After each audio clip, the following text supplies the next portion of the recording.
Next advice, seek good counsel.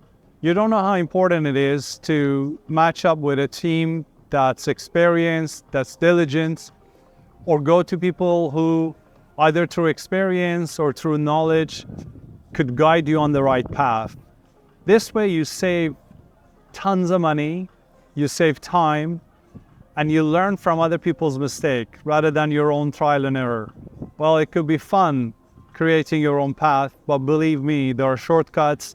And if you're smart in selecting the people you associate with, whether in work, in business, or as friends, that really would facilitate your growth and would facilitate you becoming wealthy, both financially, emotionally, and any other way. Next advice is to be diligent in your decision-making process and diversify. There are just so many items when you look at an opportunity, when you look at a business, when you look at a relationship. There's so many angles that you need to be concentrating on, evaluating and making a decision. Especially in the field of business, diversification is important because there are risks out there that is very hard to mitigate and plan. I would always say people that are in real estate, even entering real estate, there are different models and game plans. You could own real estate. You could have rentals, you could be in the lending business in real estate, you could be on the development side, you could be in construction. There are different angles, and from time to time, all of them do well, but there are times that one sector does better. So don't put all your money in one basket. That's an old advice. That's also King Solomon's advice. Stick to it. And his last advice is avoid debt. And I couldn't agree with that more. He says that debt is an instrument that the rich enslave the poor. And today in this economy, we are also witness to that. We basically work with three groups of entities. We work for government by paying taxes.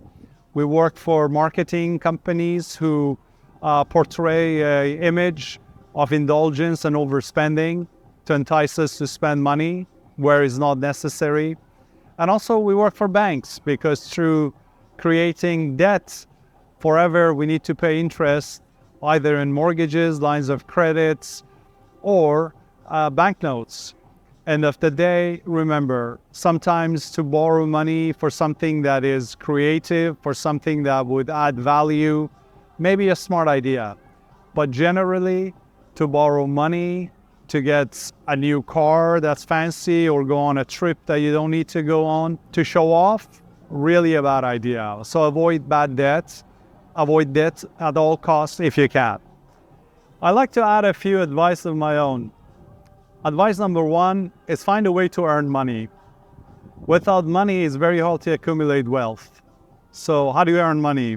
The easiest answer to that would be to learn a skill that people are willing to pay for it. If you're good in math, follow pathways that educationally will help you utilize that skill. If you're good with your hand, learn a trade that people are willing to pay for it. If you have inspiration and you're artistic, find a way that your art could produce income for you. So first, earn some money.